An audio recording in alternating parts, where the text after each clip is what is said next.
You ever feel your skin crawl when you're driving alone at night? Like the darkness is hiding something just out of sight? Like the road itself is daring you to keep going? That's how I felt the first time I took Blackthorn Road, a lonely stretch of asphalt in Millfield, Ohio, back in 1978. The locals called it cursed, whispered about a girl who walks that road after midnight, begging for a ride. They called her the vanishing hitchhiker. I didn't believe the stories, not until I saw her myself. This isn't just an urban legend. It's real, and it's haunted me for decades. Buckle up, because this one's gonna grip you tight and not let go. It was late October, the kind of night where the air bites your skin and the fog curls around your headlights like ghostly fingers. I was 24, cocky, coming back from a buddy's place after a few too many beers. Blackthorn Road was the fastest way home, even if it gave everyone the creeps. It was narrow, twisting through a forest so dense it felt like the trees were closing in.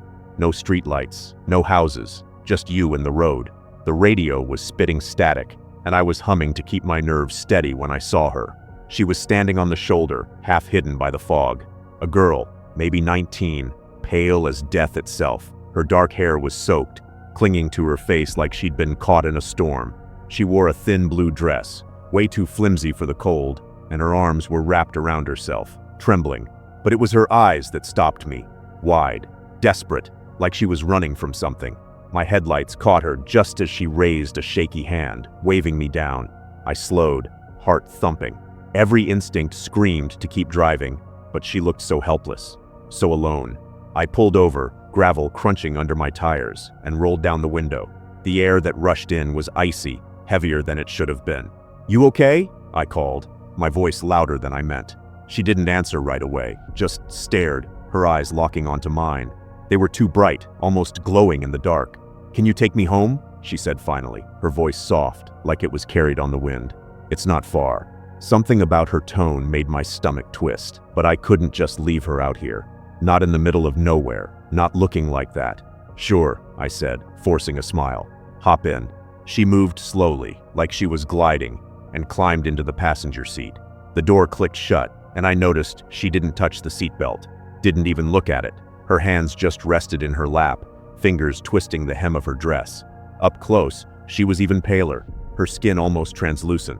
Water dripped from her hair onto the seat, and I swore I could smell river mud, sharp and sour. "What's your name?" I asked, trying to break the silence as I pulled back onto the road. "Mary," she whispered. "Mary Ellis."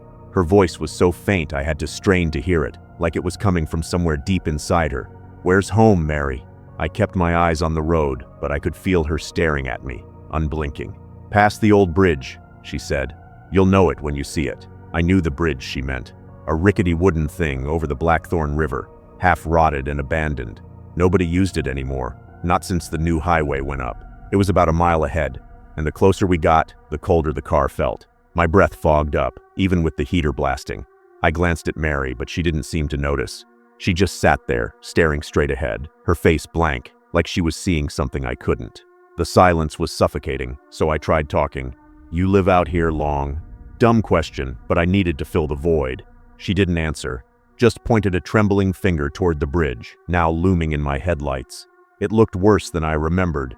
Boards missing, railings splintered. I crossed it slowly, the wood creaking under the tires, and my gut churned like I'd made a terrible mistake. On the other side, she pointed again, this time to a dirt road I'd never seen before, barely visible under overgrown weeds. "Turn there," she said, her voice sharper now, urgent. I hesitated. The road looked like it led nowhere, swallowed by the trees. "You sure?" I asked, glancing at her. Her head snapped toward me, and for a split second, her eyes weren't human. They were empty, black, like twin voids. I blinked, and they were normal again, but my hands were shaking on the wheel. Okay, I muttered, turning onto the dirt road. Branches scraped the car, clawing at the windows. The path was so narrow I could barely keep the tires on it. My headlights flickered, and the radio cut out completely, leaving just the sound of my own breathing, and hers, shallow and uneven. "Mary, this doesn't feel right," I said, my voice cracking. "Maybe we should—" I stopped. I'd glanced at her just for a second, and now the passenger seat was empty. No Mary, no wet dress, no dripping hair. The door was still locked, the seatbelt untouched. My heart slammed against my ribs. I hit the brakes, the car skidding on the gravel. I looked around, checked the back seat, even popped the trunk. Nothing. She was gone, like she'd never been there at all. I sat there, engine idling, too scared to move. The woods were silent. No crickets, no wind, just a heavy, unnatural stillness. Then I heard it, a faint splash, like something hitting the river nearby. I didn't wait to find out what it was. I floored it, tearing back to the main road, not stopping until I was home with every light on and every door locked. Sleep didn't come that night. The next morning, I went to the library, desperate for answers. That's when I found it. An old article from October 1958, yellowed and brittle. Local girl dies in tragic accident on Blackthorn Road. Mary Ellis, 19, had been driving home from a dance when her car skidded off the bridge into the Blackthorn River. The water was high that night, and she didn't stand a chance. They found her body the next day, still in her light blue dress, soaked and cold. The photo in the paper was grainy, but those eyes, they were hers. I kept digging, and the more I read, the worse it got. Drivers had been seeing Mary on Blackthorn Road for years. Always the same story. A pale girl, wet and shivering, asking for a ride home. Always vanishing before they reached her house. Some said she was trying to get back to her family. Others said she didn't know she was dead. But there were darker stories too. People who stopped for her and never made it home. One man in 1965 swore she spoke to him before she vanished, whispering, "You shouldn't have stopped." His car was found the next day, empty, parked by the bridge. I had to see it for myself. A week later, I went back to Blackthorn Road, during the day this time. I found the dirt road again, overgrown and barely there. It led to an old house, abandoned, its windows boarded up and roof caving in. I don't know what possessed me, but I got out and knocked. No answer, just the echo of my own fist. As I turned to leave, I saw something glinting in the grass. A locket, rusted but intact. I pried it open, and inside was a faded photo of a girl, smiling, with those same haunting eyes. The inscription read, Mary E., 1958. I left Millfield not long after, moved across the state, tried to forget, but you don't forget something like that. It sticks to you, like damp cold you can't shake. Last month I got an email from an old friend still in Millfield. He'd been driving Blackthorn Road late at night, stupid I know, and saw her. Same pale face, same blue dress, but this time she didn't wave him down. She just stood there, staring, her lips curling into a smile that wasn't human. He said the air turned cold, and his car stalled. When he got it running again, she was gone, but he found something on his passenger seat, a single wet footprint, small and perfect, like it had just been made. I don't know what Mary wants, or why she's still out there. Maybe she's lost, maybe she's angry, maybe she's something else entirely. But if you're ever in Millfield and find yourself on Blackthorn Road after dark, don't stop. Don't look at the girl by the side of the road, just keep driving and pray she doesn't follow you home.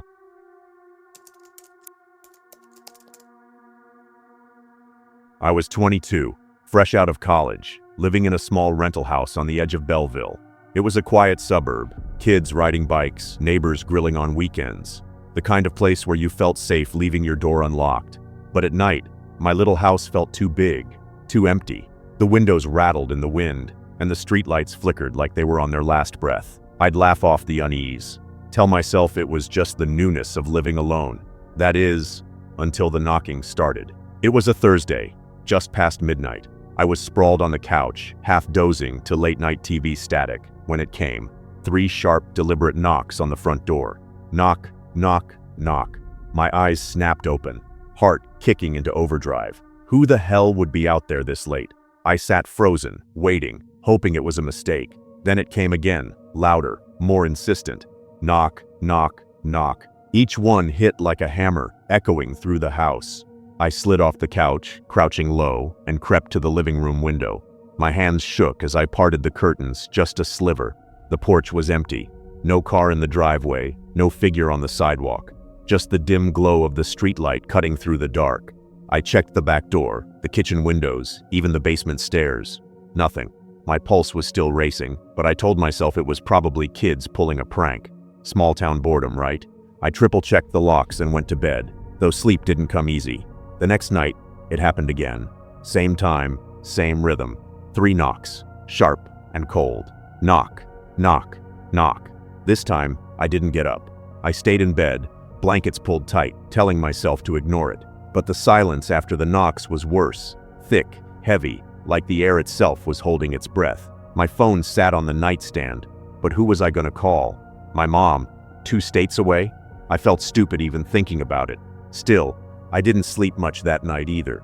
By the 3rd night, I was a mess, jumpy, wired on coffee, seeing shadows in every corner. The knocks came again, right on cue. Knock, knock, knock. I couldn't take it anymore. I grabbed my phone and called the police, my voice shaking as I explained.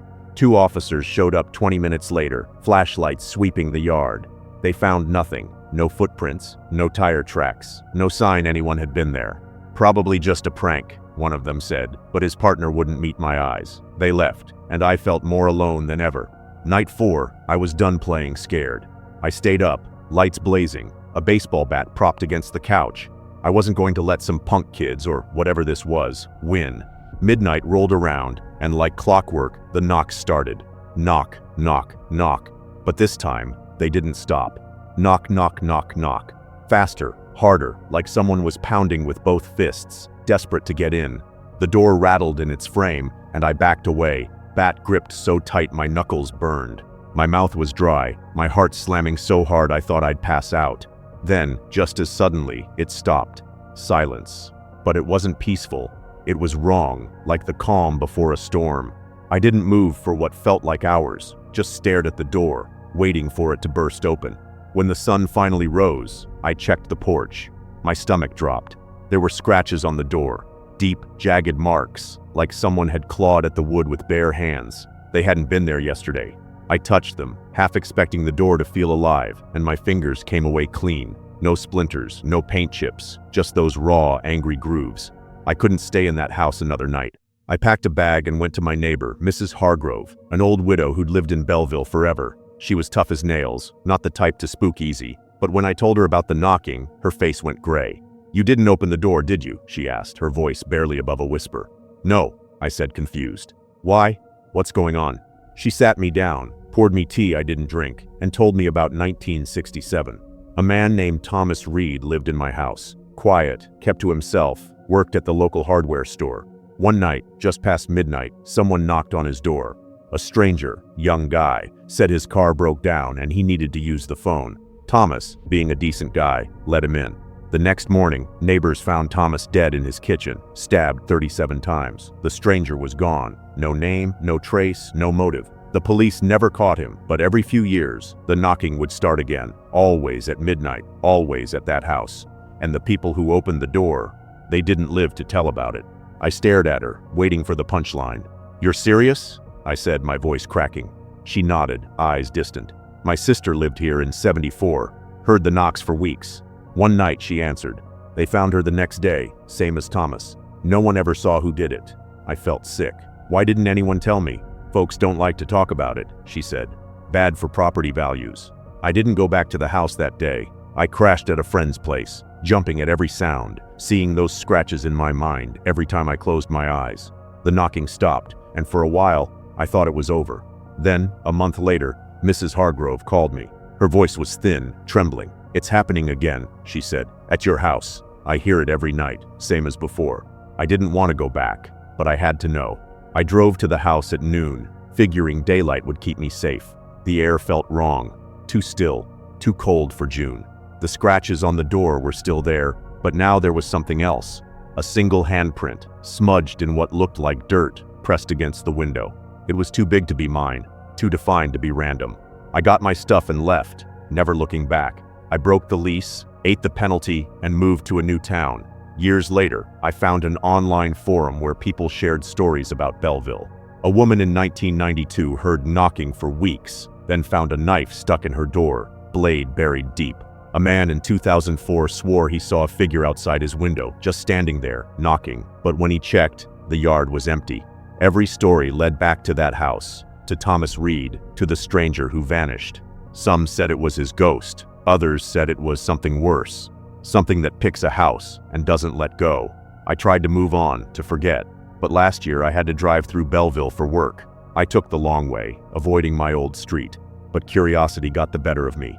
I pulled over near where my house used to be. It was gone now, torn down, just a weedy lot with a "for sale" sign.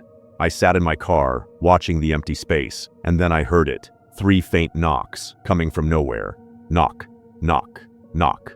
My blood turned to ice. I didn't wait to see if it would happen again. I gunned the engine and drove until the town was a speck in my rear view. I don't know what's out there, knocking at midnight. Maybe it's the stranger, still hunting. Maybe it's Thomas, warning people away. Or maybe it's something older, something that feeds on fear.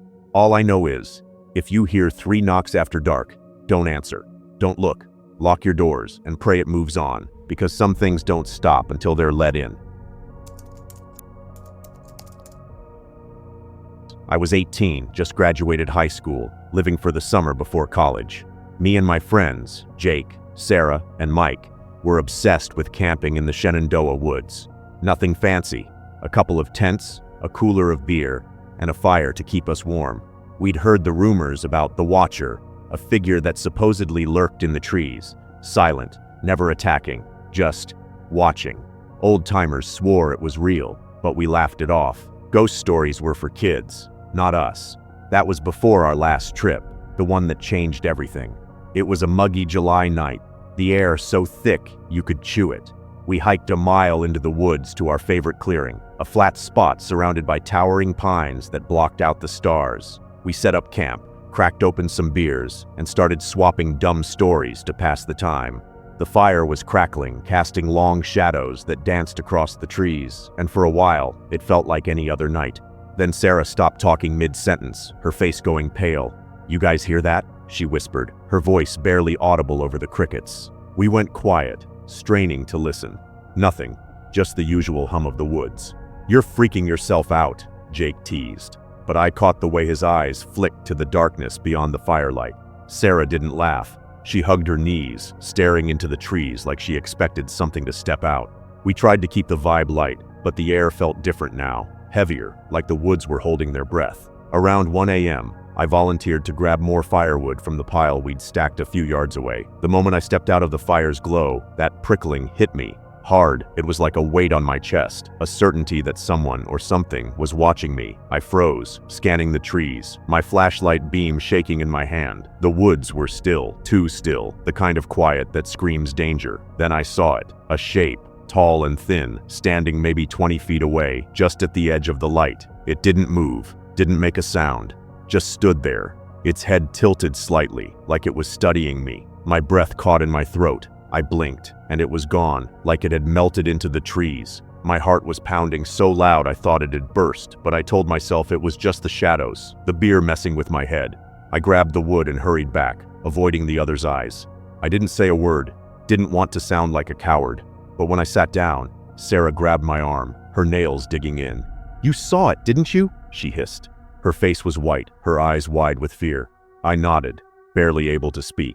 That's when Mike admitted he'd seen it too. A figure in the woods, too tall, too still, just watching from the darkness. Jake tried to play it cool, but even he looked spooked, his usual smirk gone. We didn't talk much after that. Every snap of a twig, every rustle of leaves made us jump. We sat close to the fire, eyes darting to the trees, waiting for dawn. Sleep wasn't an option, not with that feeling crawling over us, like we were prey. When the sun finally rose, we packed up in record time and hiked out, swearing we'd never go back. I thought that was the end of it, that we'd scared ourselves stupid, and that was that. I was wrong. A week later, Jake called me, his voice shaking so bad, I barely recognized it. "It's following me," he said. He'd been walking home from his job at the gas station when he felt it. That same watched sensation. He turned and saw the figure, standing across the street under a streetlight, motionless. Too tall, too thin, with a blank pale face where features should have been. He ran home, locked the door, but the feeling didn't stop. Then Sarah started texting me, frantic. She'd found scratches on her bedroom window, long and deep, like something had clawed at the glass. She swore she saw the figure outside her house one night, just standing in her yard, staring up at her window. Mike wasn't any better. He started having nightmares, always the same, a tall, faceless thing standing at the foot of his bed, watching him. He'd wake up screaming, convinced it was still in the room. I didn't want to believe them, thought they were feeding off each other's panic, working themselves up over nothing. But then it came for me. I was home alone one night, watching TV, when the power cut out. The house went dark, and that feeling slammed into me. Eyes on me. Close. Too close. I grabbed a flashlight, checked every room, every window, nothing.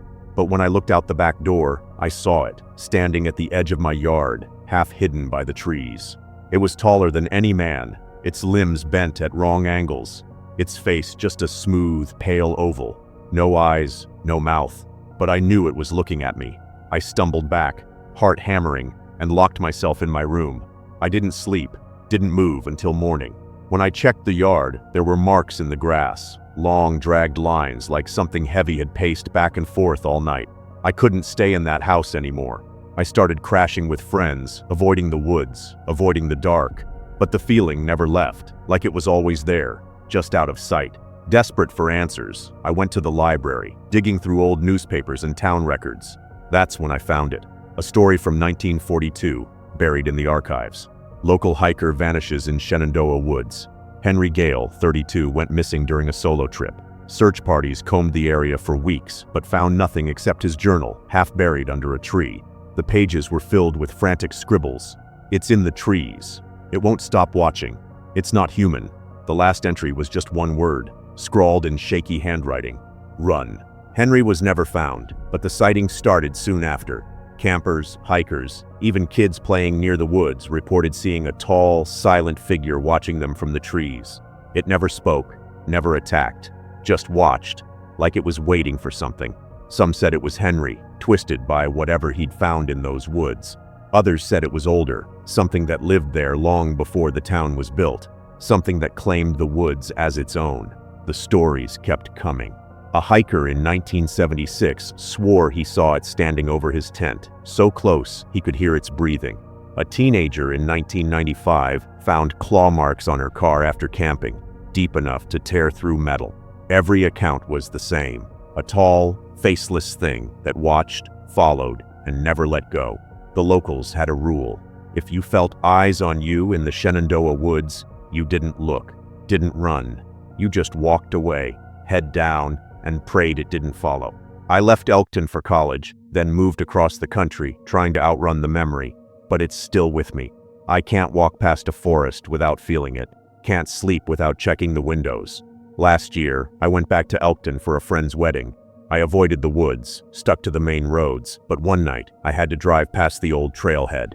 It was broad daylight, but the prickling hit me anyway, that same watched feeling crawling up my spine. I glanced in my rearview mirror, just for a second, and there it was, standing at the edge of the trees, tall and still, its blank face turned toward me. I don't know what it wants, or why it's still out there. Maybe it's Henry, trapped in something he couldn't escape.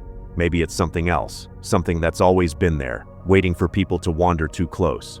All I know is, if you're ever in the Shenandoah woods and feel eyes on you, don't look, don't stop. Just keep moving, and hope it doesn't follow you home.